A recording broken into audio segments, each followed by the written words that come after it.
Yan. So big eye.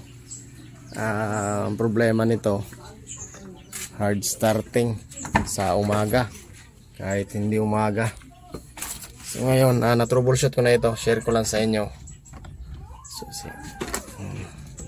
So ito yung problema niya. Yan. Start natin. Ayaw mag-start. Ayan. Start natin ulit.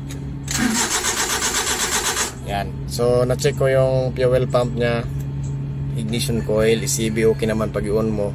May response naman siya. So ito lang, baka mangyari din sa inyo.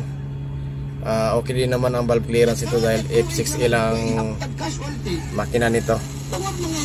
So yan, start natin ulit. Yan, ayaw talaga. So yan, ang problema niyan, ito, palit lang kayo nito, ignition socket tawag nito.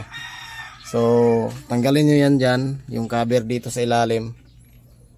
Tapos try nyo palitan nito.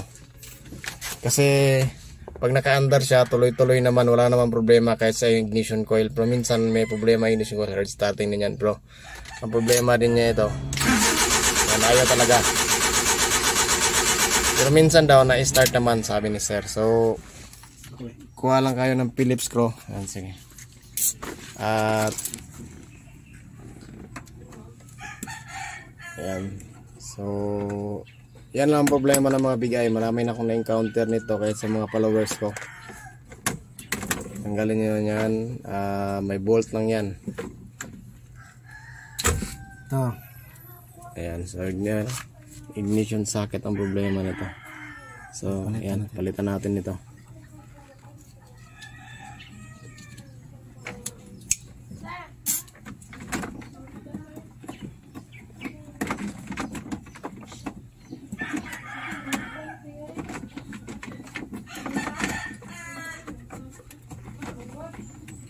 Okay, so ayan, at balik na natin ang nut.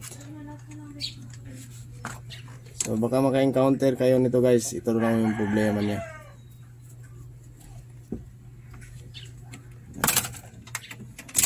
Start. Okay, so yun lang.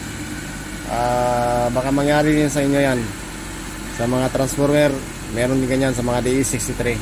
Start ulit. So yun lang, at start natin ulit. Start. So yan, problem solved.